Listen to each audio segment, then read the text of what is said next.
The mouth of the River Severn, Britain's longest river. That bridge carries the M4 motorway linking England to Wales. Hard to imagine, but all this water started here, 354 kilometres upstream, on a boggy mountaintop in Wales.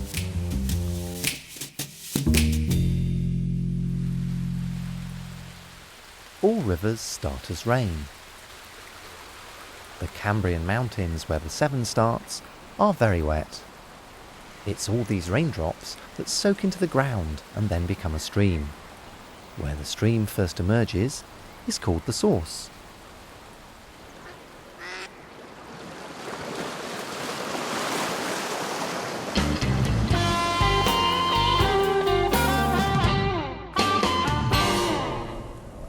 The source is here. So the old people told me, Ian Rees farmed Welsh mountain sheep here for 63 years.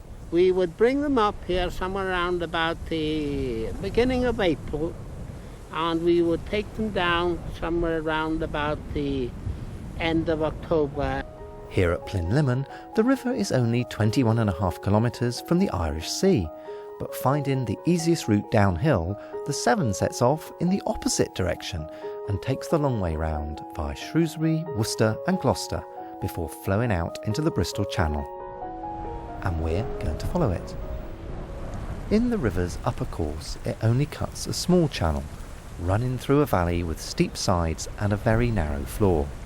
It zigzags around the interlocking spurs of the hillside, and when it reaches rocks, flows around them. Depending on the amount of rainfall and the downhill gradient, it can flow very fast. As it flows downhill, the river wears away tiny bits of rock and soil from its bank. This process is called erosion. The river flows over many different types of rock, some harder than others.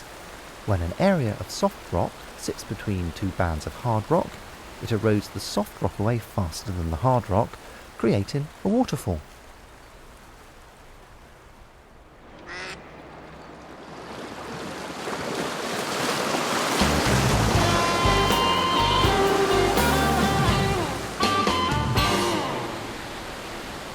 The power of the river is one of the reasons for the siting of the first town on the Severn, Llanidloes, a town once famous for the production of flannel, a soft material made from wool. Flannel industry was very important to this town because up this river there would have been 5 flannel mills being driven by water, but of course the river had a dam higher up which turned a watermill.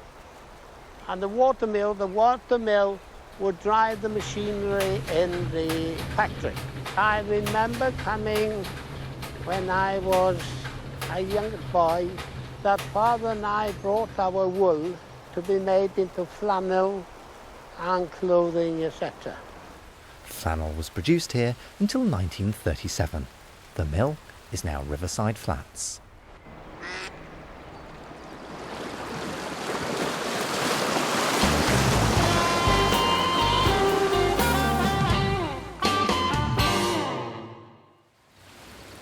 We're in Newtown in Powys on the banks of the River Severn. We're currently walking along the flood defences of the town. I'm on my way to survey a housing site. Steve Jones works for Ordnance Survey. The world around us is constantly changing.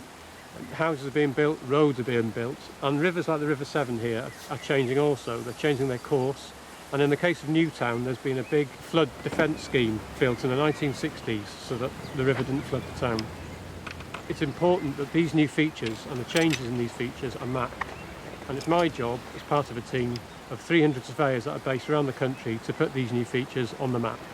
Steve first surveyed this site a year ago, but more houses have recently been built, which aren't yet mapped. So what I'm going to do is survey these new houses in relation to the old houses by using the theodolite, which works out angles and distances. And I have my digital map ready on my pen computer here. The first thing I need to do is work out where I am in relation to the old houses, and I'll do that by taking a measurement using the theodolite. Having worked out exactly where he is on the ground and on his map, Steve now surveys the new house. Right, now I need to take an angle and a measurement to all the new corners on this house.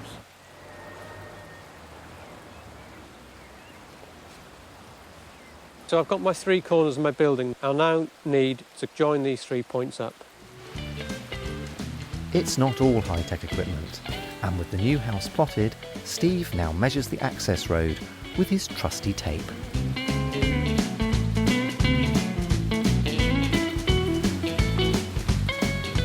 Measurements complete, he updates his survey. The new houses beside the Severn now well and truly on the map.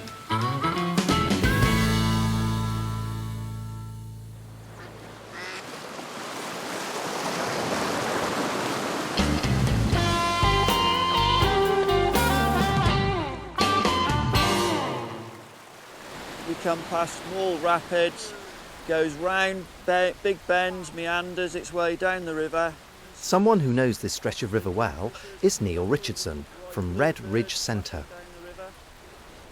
In Welshpool here, the main use of the river would probably be people in canoes. Don't see many other boats on this section, it's so shallow. Other people, you see fishermen on the side of the river and people playing and swimming in the summer months. The middle course of a river has a wider channel and a gentler gradient. The valley is broader and the river bends from side to side. These bends are called meanders and, as Neil's party will discover as they canoe downstream, the current flows fastest around the outside edge.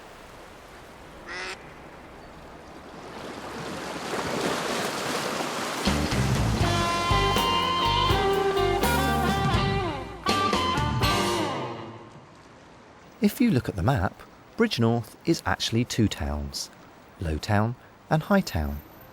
Lowtown is on the banks of the river, and Hightown is up there, on top of that 30-metre cliff.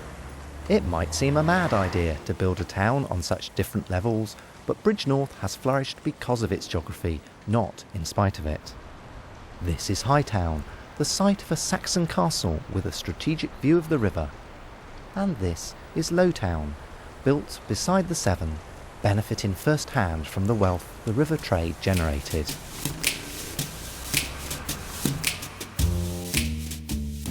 But the people of Bridgnorth were forever climbing steps, and so, in 1890, a plan was hatched to build a funicular railway straight up the cliff.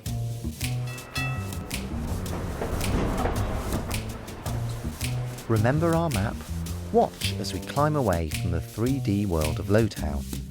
As we approach Hightown, we have a bird's eye or plan view of Lowtown, the same view that is translated onto the map.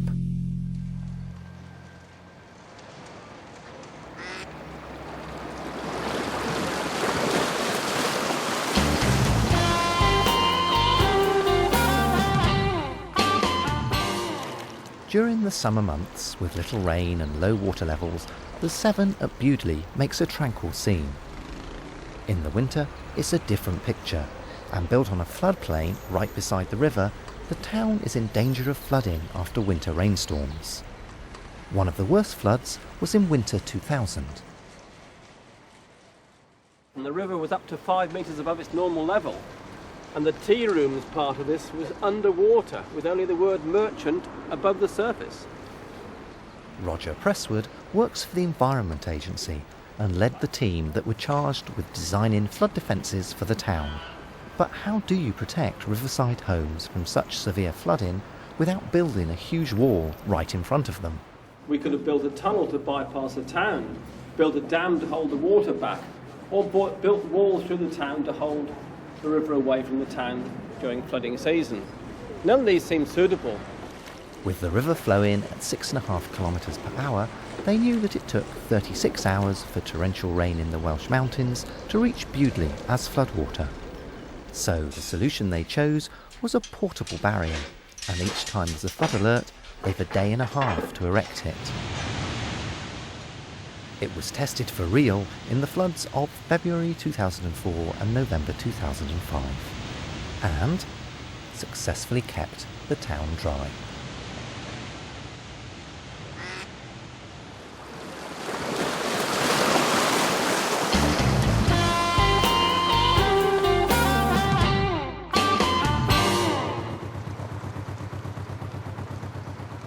Chris Witts first went through the lock from the Severn up into Gloucester Docks, age 16, on a tanker barge.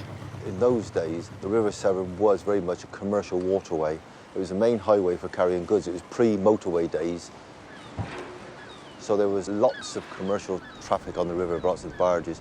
And we on the tanker barge used to go all the way down to Swansea, which is right down the end of the Bristol Channel near the Atlantic Ocean, and to load petrol and to bring it right inland to Gloucester and then up the river to Worcester. It was one big trip. Sadly, all the big tanker barges, they finished trading on the Severn about early 1970s, and for one good reason. They built motorways in England. Just about to open the gates, mind. Right, time we move. The M5 motorways run through Gloucestershire, and as soon as it was opened, all commercial traffic on the Severn stopped. All the cargoes went onto lorries on the road. What's taken its place is small pleasure craft, cabin cruisers, longboats, and it's very much a leisure river now. Leisure cruisers safely through the lock, Chris shares his memories with John, the lockkeeper. Well, there's the Winsdale. To be honest, that was my favourite tanker barge, and she was the largest barge to work on this river. And we're leaving Gloucester empty, and there's myself there. There's a mate washing the decks down. And there she is on her last trip, loaded, coming up the canal. Of course, you can see she's got the mast up. The Sharpness Ship Canal runs parallel to the river downstream from Gloucester. It allows vessels to avoid the treacherous mudbanks of the Severn's lower course. Here, the river is tidal. In fact, the Severn has the second highest tidal range in the world. Normally the water rises gradually as the tide comes in, but on certain days a tidal wave, or bore, races up the river. This hand is the tide coming in from the Atlantic on up the Bristol Channel into the Severn Estuary, which narrows like a funnel. And all the time, the current is coming down the river from the Welsh hills. And about 6 miles below Gloucester, the two meet. And this tide coming in pushes against that water coming down, and it's very strong, and it pushes it forward, and suddenly the tide stops. But this water is pushed like a spring effect, goes backwards with this big bore wave. And the narrower the river becomes, the higher the wave.